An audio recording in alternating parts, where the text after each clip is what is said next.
Secretary Marquez mismo ang umampon kay Junjun. Agad hinanap ni Andres sa social media si Manuel Aguinaldo na siya ang nakalagay sa adaptation letter na umampon kay Jun na sinubukan pa niyang teksan pero wala itong reply kaya sinubukan niyang tawagan yung number na nakalagay sa nagpadala sa kanya ng adaptation letter pero nanindigan yung babae na wala siyang pinapadalang parcel kaya pinagsabihan niya si Andres na scammer ito at sinad niyang wala siyang pera lalo't tawag ito ng tawag. Wala nang nagawa pa si Andres sa mga sandaling yan nang hindi na siya sinasagot. Habang nakatakbo naman si Joris na ang buong akala niya ay nakalusot na siya pero laking gulat niya nang sumulpot si Max sa harap niya na may hawak-hawak itong baril kaya sinubukan niyang bumalik pero nasa likod din niya si JB na galit at may hawak din itong baril. Agad binugbog ni JB si Joris sabay tinutukan niya ng baril kaya nagmaakaawa pa ito pero galit na tinanong ni JB kung nasaan yung 50 million niya na binantaan pa niya na pasasabugin niya yung ulo niya kaya nagmakaawa si Joris at nangakong ibabalik niya yung 50 million pero hiniling niyang bigyan siya ng tamang oras. Sinumbat ni JB na nangako si Joris na ilalabas niya ang tatay niya sa kulungan na agad namang inamin ni Joris na nagsinungaling siya dahil hindi siya paniniwalaan ng mga nasa mataas na posisyon sa militar at wala ng pag-asa yung kaso ng tatay niya kaya mas nanggigil si JB na mas binugbog pa niya ang dati niyang kaibigan. Pero sinita ni Max na mahalata niyang tatapusin na ni JB si Joris. Agad sinaad ni Joris na may nalaman siya sa loob ng militar na si General Dexter Atienza na nasa master list din ay may kumikilos para sa kanya kaya nakapagtago ang general dahil pinoprotektahan siya ng mga Elcano. Binantaan ito ni JB na alam niya kung anong kaya niyang gawin dahil wala siyang pagtataguan at kaya niyang ubusin ang buong pamilya niya at wala siyang pakialam kung papaano niya maibabalik yung 50 milyon basta ang mahalaga sa kanya ay kailangang maibalik niya sa kanya yung pera niya dahil kung hindi niya gagawin ay pasasabugin niya yung bungo niya. Habang sa araw naman ng date ni Tomas sa dalagang nereto ng ninong niya ay bihis na bihis ito kaya niloko ng ninong niya na nagmukhang tao siya sa araw na yun.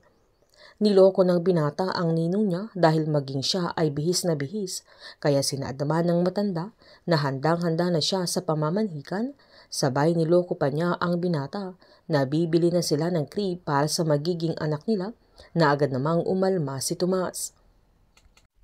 Sinadya naman ni Gab na pumunta sa yoga center para maispayan si Shari dahil malakas ang hinala niya na kabit ni Shari yung mismong trainer nila na nagawa pa niya itong asarin.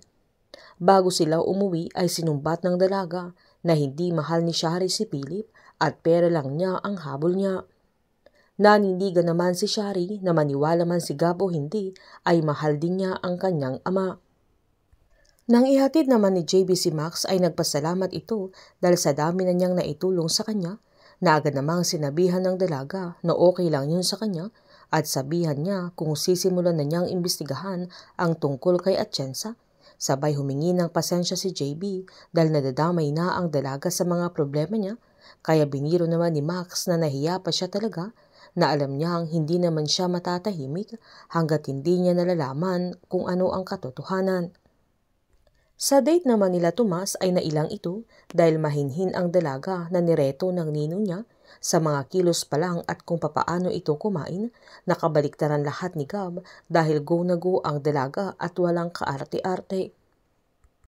Habang nagsimula nang maghanap si Andres na agad niyang pinuntahan yung bahay na nagngangalang Marichu kung saan madaming tao sa labas na humihingi ng mga tulong at nakausap pa niyang isang lalaki at kwento niyang mabait talaga ang pamilya ni Marichu dahil sila mismo ang nag-aabot ng mga tulong sa kanila kaya iboboto nila si Marcelo.